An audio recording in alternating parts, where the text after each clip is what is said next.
독수리 탐험에 다시 오신 것을 환영합니다. 나토 회원국이 너무 대담한 움직임을 보여 워싱턴과 브뤼셀조차 당황하게 만든다면 어떻게 될까요? 터키는 나토의 승인이나 EU의 동의 없이 홀로 나섰습니다. 그런데 그 이유는 무엇일까요? 왜 에르도안은 러시아에 도전하고 동맹국들을 무시하며 글로벌 질서를 재편성하려는 이 거대한 리스크를 감수할까요? 비공개 회담이 기하학적 변화를 위한 무대를 마련했습니다. 이것이 명작인지 아니면 무모한 도박인지는 알 수 없습니다. 한 가지 확실한 것은 이 움직임은 나토의 근본을 흔들고 러시아에게는 탈출구를 남기지 않을 수 있다는 점입니다. 이 변화는 모든 것을 바꿀 수 있습니다. 계속 지켜봐 주세요. 터키 결정 뒤의 비밀 회담. 여러분은 현대 역사에서 가장 충격적인 지정학적 움직임 중 하나를 목격했습니다. 나토 회원국인 터키가 우크라이나에 대해 전례 없는 결정을 내렸습니다. 그러나 실수하지 마세요.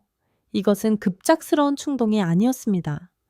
이는 앙카라의 비공개 회담에서 세심하게 조율된 움직임으로 고위급 외교와 비밀 협상의 결실이었습니다. 상황을 상상해 보세요. 터키 수도의 중심에서 언론의 시선을 피한 곳에서 세계 지도자들이 모였습니다. 우크라이나 대통령 볼로디미르 젤렌스키, 러시아 외무장관 세르게이 라브로프, 터키 대통령 레제프 타이브 에르도안, 카메라도 언론도 없이 곧 전 세계를 뒤흔들 비밀 협정들이 속삭였습니다. 내부 소식통에 따르면 터키는 중재자로서 자리를 잡았지만 그 배경에서는 군사적 준비가 이미 훨씬 더 큰 움직임을 위한 작업을 하고 있었습니다. 그리고 이 비밀 회담들이 끝난 몇 일 후 에르도안은 깜짝 발표를 했습니다. 터키가 우크라이나의 평화유지군을 파병할 것이라는 것이었습니다. 단순한 자문도 아니고 단순한 인도적 지원도 아니었습니다. 실제로 터키군이 우크라이나에 파병되는 것이었습니다. 그리고 이 결정이 더욱 놀라운 이유는 이것이 나토의 임무가 아니라는 점입니다. 브뤼셀이나 워싱턴의 승인이 없었습니다. 터키는 독자적으로 행동하고 있습니다. 이로 인해 외교계에서 얼마나 혼란스러웠을지 상상할 수 있겠죠? 나토와 EU는 전혀 예상하지 못했고 앙카라가 무엇을 하려는지 파악하려 애썼습니다. 터키의 메시지는 명확했습니다. 서방의 동의를 기다릴 시간이 끝났다는 것이었습니다. 하지만 왜 하필 지금일까요? 왜 터키는 이 시점에 행동을 선택했을까요? 국제 정치에서 시점은 모든 것입니다. 에르도안의 선언 몇 주 전에 미국과 러시아 대표들이 이스탄불에서 비밀 회담을 가졌습니다. 그 회의에서 어떤 일이 논의되었을까요? 워싱턴은 긴급 휴전을 추진했지만 터키는 서방의 관료주의가 우크라이나의 운명을 결정하는 것을 기다릴 수 없었습니다. 그 후 2025년 2월, 터키는 그들의 입장을 분명히 했습니다.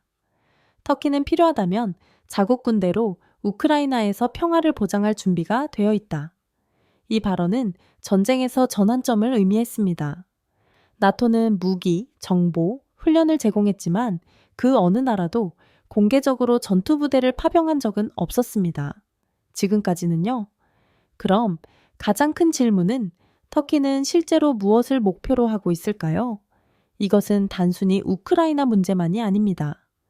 이는 터키가 세계 무대에서의 역할을 재정의하려는 노력입니다. 전문가들은 앙카라가 세 가지 전략을 가지고 있다고 말합니다. 나토의 제약을 넘어 터키의 영향력을 확장하다. 흑해를 통제하고 에너지 이익을 확보하다. 유럽의 지정학적 환경에서 터키를 핵심 플레이어로 자리매김하다. 독자적인 행동을 통해 터키는 나토의 의사결정 구조에 도전하고 있으며 러시아와의 관계에서 그 한계를 시험하고 있습니다. 터키군이 이제 우크라이나에 주둔하게 되면서 모스크바는 불가능한 선택에 직면하게 되었습니다. 러시아가 이를 확대하면 나토 군사력과의 직접적인 충돌을 위험에 빠뜨리게 됩니다. 러시아가 터키의 존재를 무시하면 세계의 약함을 드러내게 되는 것입니다. 크렘린은 이제 선택의 여지가 없습니다. 터키의 변화하는 역할, 평화의 중재자인가? 강력한 브로커인가?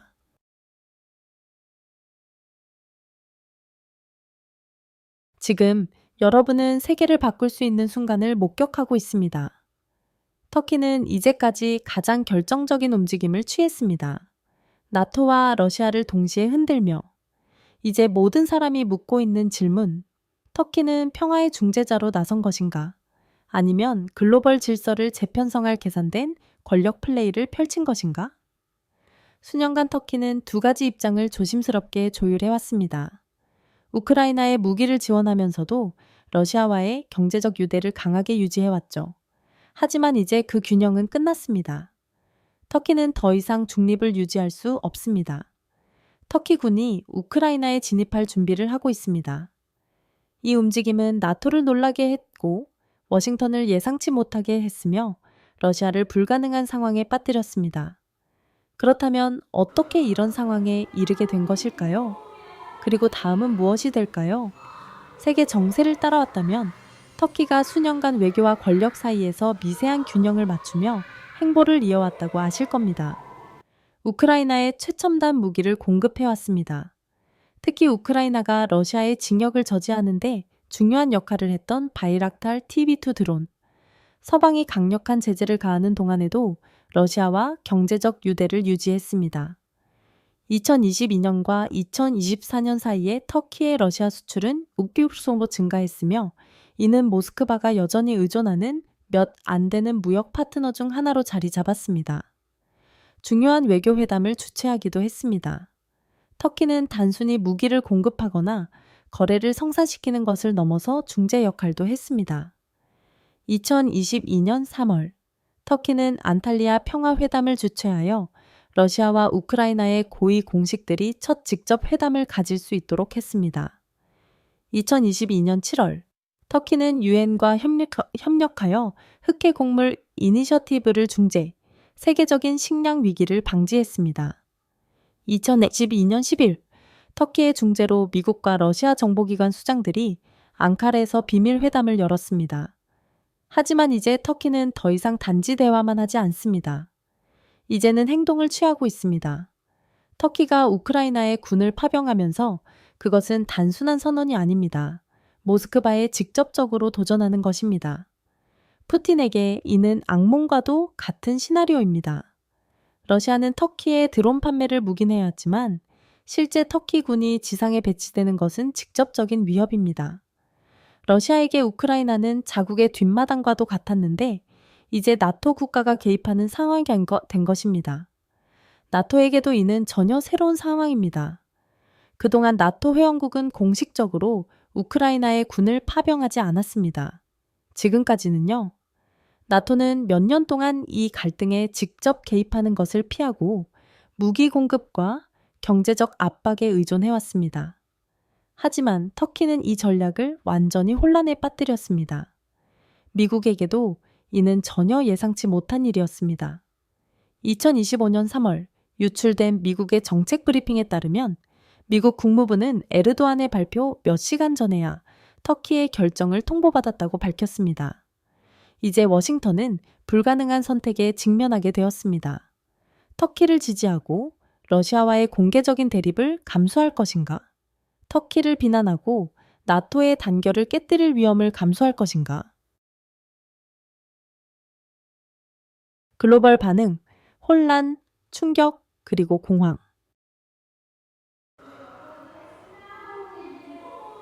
터키가 우크라이나로의 독립적인 군사적 움직임을 발표했을 때 세계는 예상치 못한 충격에 휩싸였습니다.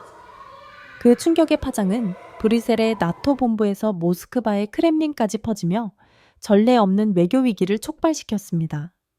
하지만 정치적 엘리트들 외에도 이제 전 세계 수백만 명이 묻고 있습니다. 터키의 이 움직임은 나토의 미래에 어떤 의미를 가질까요? 러시아는 더 이상 격화를 원하지 않을까요? 터키의 대담한 결정이 경제적으로나 군사적으로 역효과를 불러올 가능성은 없을까요?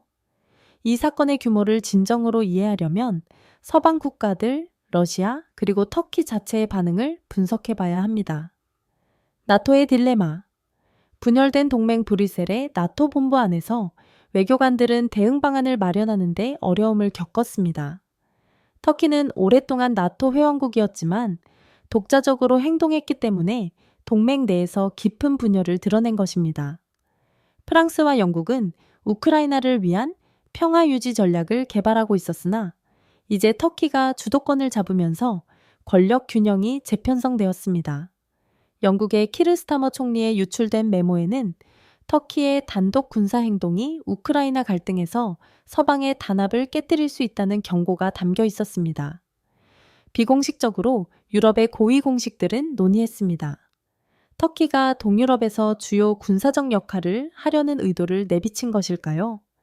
이는 나토 내에서 새로운 질서의 시작을 의미하는 것일까요? 즉, 국가들이 워싱턴과 브뤼셀의 지침을 따르지 않고 독립적으로 행동하는 시대의 시작일까요?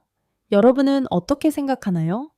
터키의 행동이 다른 나토 회원국들에게 향후 갈등에서 독자적인 행동을 유도할 가능성이 있을까요?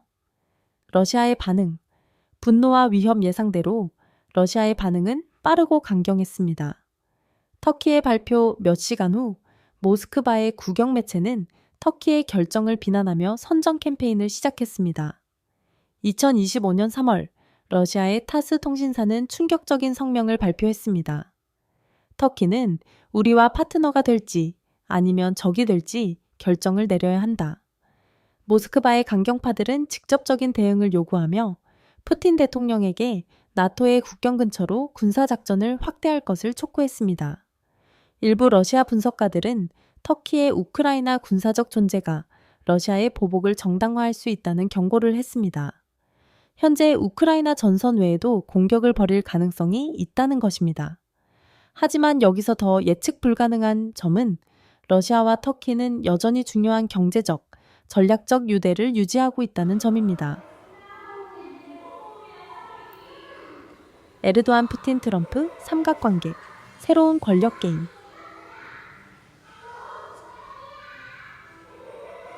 터키가 현대 역사에서 가장 대담한 움직임을 취하면서 이 지정학적 변화를 이끄는 강력한 인물들을 무시할 수 없습니다. 3명의 가장 영향력 있고 예측 불가능한 지도자, 레제프 타이프 에르도안, 블라디미르 푸틴, 도널드 트럼프는 앞으로 일어날 일들을 정의할 수 있는 비전통적인 외교의 역사를 만들어 왔습니다. 그렇다면 이것은 단지 또 다른 정치적 조치일까요? 아니면 우리가 실시간으로 펼쳐지는 글로벌 권력 이동을 목격하고 있는 것일까요? 에르도안 트럼프 동맹, 비공식적 연대. 2019년 도널드 트럼프 전 미국 대통령은 공개적으로 에르도안을 강한 사람이며 친구라고 칭했습니다. 이전의 미국 대통령들과는 달리 트럼프는 국제 관계를 다루는 방식이 달랐습니다. 형식적인 외교 채널보다는 개인적인 대화를 선호했습니다. 2025년 아틀란틱 카운슬의 분석에 따르면 트럼프와 에르도안은 전통적인 외교를 우회하며 직접적인 전화 통화를 통해 거래를 협상하고 갈등을 완화하며 합의를 이끌어냈다고 합니다. 2025년 초로 넘어가면서 이 비공식적인 외교는 여전히 유효합니다. 트럼프의 팀이 휴전 중재자를 필요로 할 때 그들은 브뤼셀이나 유엔에 전화를 걸지 않았습니다. 그들은 앙카레에 전화를 걸었습니다. 이것은 중요한 질문을 던집니다. 트럼프가 다시 권력을 잡으면 이 비전통적인 파트너십이 부활할 수 있을까요? 그것이 터키의 다음 움직임에 영향을 미칠 수 있을까요? 여러분은 어떻게 생각하시나요? 이 개인적인 관계가 터키가 미국 외교 정책에서 와일드카드 역할을 할 수 있다는 의미일까요? 에르도안 푸틴 관계, 취약한 균형 잡기, 에르도안과 트럼프가 예측할 수 없는 관계를 맺고 있다면 에르도안과 푸틴의 관계는 훨씬 더 복잡합니다. 이 두 지도자는 다른 나토 지도자들과 러시아 대통령보다 더 자주 만난 적이 있습니다. 이는 그들의 외교적 관계의 깊이를 보여주는 사실입니다. 2025년 1월 아스타나 정상회담 중 푸틴은 유머 섞인 말로 이렇게 언급했다고 합니다. 에르도안은 나토에서 마피아 보스처럼 협상하는 유일한 지도자다. 농담일 수도 있지만 그 뒤에는 더 깊은 진실이 숨어 있습니다. 에르도안은 두 가지 입장을 모두 취하는 것으로 유명합니다. 나토 내에서 터키의 역할을 유지하면서 동시에 러시아와 전략적 거래를 체결합니다. 하지만 여기에는 위험이 있습니다. 만약 러시아가 터키를 단순히 나토의 도구로 간주하기 시작한다면 모스크바는 경제적 또는 군사적 보복에 나설 수 있습니다. 이것은 터키가 러시아에서 에너지 수입에 의존하고 있기 때문에 더 강력한 경제 제재를 의미할 수 있습니다. 또한 터키가 주요 이해관계를 가진 지역인 시리아와 흑해에서 군사적 압박이 증가할 수도 있습니다. 고위험 도박, 가능한 결과들.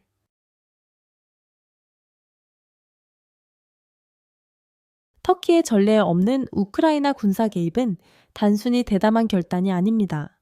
그것은 거대한 결과를 초래할 수 있는 도박입니다. 지금 세계는 터키의 독립적인 전략이 터키를 글로벌 왕조로 자리 잡게 할지 아니면 치명적인 결과를 초래하는 실수가 될지를 면밀히 지켜보고 있습니다. 위험은 크지만 잠재적 보상도 큽니다. 세 가지 가능한 시나리오를 살펴봅시다. 최선의 시나리오. 터키가 왕조로 자리 잡다. 터키의 행동이 러시아와 우크라이나를 평화협상 테이블로 이끌어낸다면 에르도안 대통령은 터키의 세계적 영향력을 변화시킬 수 있는 외교적 성공을 거둘 수 있습니다. 상상해 보세요. 앙카라가 자국의 조건으로 평화협정을 체결하고 터키가 단순한 지역 강국이 아니라 국제 분쟁에서 합법적인 글로벌 중재자로 자리매김하는 모습. 스위스의 역사적인 역할을 생각해 보세요. 중립적인 외교 강국으로 국제 분쟁에 개입한 국가. 터키가 이 목표를 달성한다면 동유럽뿐만 아니라 흑해 지역과 중동에서의 파워 브로커로서의 입지를 강화할 수 있을 것입니다. 성공적인 개입은 터키가 우크라이나를 넘어선 리더십 역할을 확장할 수 있게 해줄 것입니다. 지리정치적 영향력을 강화할 수 있게 해줄 것입니다. 나토와 EU에 독립적으로 행동할 수 있음을 입증할 수 있게 해줄 것입니다. 하지만 사실을 직시해 봅시다. 이 결정은 터키가 예상하지 못한 방식으로 역효과를 불러일으킬 수도 있습니다. 최악의 시나리오, 터키는 경제적, 군사적 재앙에 직면하다. 만약 러시아가 터키의 개입을 직접적인 도발로 본다면 앙카라는 심각한 결과를 마주할 수 있습니다. 군사적 격화, 모스크바가 터키의 개입을 공격 행위로 간주하면 러시아는 우크라이나에서 터키군을 대상으로 군사 공격을 감행할 수 있습니다. 상황은 통제 불능 상태로 번져 터키를 장기적인 갈등에 휘말리게 할 수도 있습니다. 나토의 지원 보장이 없는 상태에서 말이죠. 경제적 전쟁. 터키는 러시아로부터 40% 이상의 천연가스를 수입합니다. 만약 러시아가 에너지 수출을 차단하여 보복한다면 터키는 다음과 같은 결과를 겪을 수 있습니다. 심각한 에너지 위기, 급격한 물가 상승 증가하는 경제적 불안정성. 최종 결론.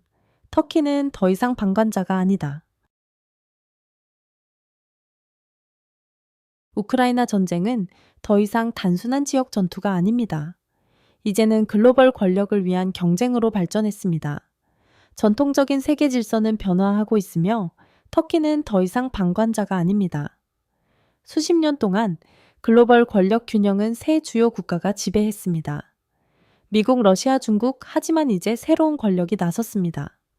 국가들은 더 이상 미국, 러시아, 중국만을 바라보지 않습니다. 이제는 터키를 바라보게 될 것입니다. 이것은 단순한 추측이 아닙니다. 터키의 우크라이나에서의 군사적 행동은 전 세계 정치계에 큰 충격을 주었고 세계 지도자들에게 터키가 국제 관계에서 점차 중요한 역할을 맡고 있음을 재고하게 만들었습니다. 수년 동안 터키는 섬세한 균형을 유지했습니다. 나토 회원국으로서 활동하면서도 러시아와의 강력한 외교적, 경제적 유대 관계를 유지, 우크라이나에 군사 장비를 공급하면서도 모스크바와의 무역 협정을 계속, 동과 서 사이에서 중재자로서의 입지를 다짐. 이 전략은 터키가 독특한 위치에서 이점을 취하며 두 경쟁 세력 간의 다리 역할을 하도록 만들었습니다. 하지만 이제 터키는 우크라이나에 군사력을 투입함으로써 명확한 선을 그었습니다. 이제 군사적 존재만의 문제가 아니라 글로벌 영향력의 재정의 문제입니다. 터키는 워싱턴, 브뤼셀, 모스크바의 독립적인 행동을 할 준비가 되어 있음을 입증했습니다. 수십 년 동안 외교의 규칙은 일정한 패턴을 따랐습니다. 소규모 국가들은 세계 강대국 중 하나와 연대했습니다. 하지만 오늘날 터키의 움직임은 세계 권력의 구도가 더 이상 이전의 방식대로 작동하지 않음을 증명합니다. 앞으로의 큰 질문들 나토에겐 터키의 독립적인 군사적 행동은 동맹의 결속을 위협합니다. 나토 내에서 새로운 권력 투쟁이 시작될까요? 러시아에겐 터키는 이전에 균형을 맞추는 역할을 했었습니다. 이것은 모스크바와 앙카라 사이의 더 깊은 대립의 시작을 의미할까요? 세계 다른 국가들에겐 다른 국가들이 터키의 예를 따르고 더 독립적인 외교 정책을 펼칠까요? 이 변화가 글로벌 외교를 재정의할 수 있을까요? 역사적으로 스위스가 중립적인 중재자로 자리 잡았다면 지금 터키는 군사적 강국이자 외교적 야망을 가진 국가로 자리 잡고 있습니다. 여러분의 생각을 아래의 댓글로 남겨주세요. 이 분석이 마음에 드셨다면 좋아요, 공유, 구독을 눌러서 글로벌 사건에 대한 더 깊은 업데이트를 받아보세요. 알림을 켜셔서 최신 보고서를 놓치지 마세요. 항상 정보를 얻고 참여하세요. 다음 영상에서 만나요.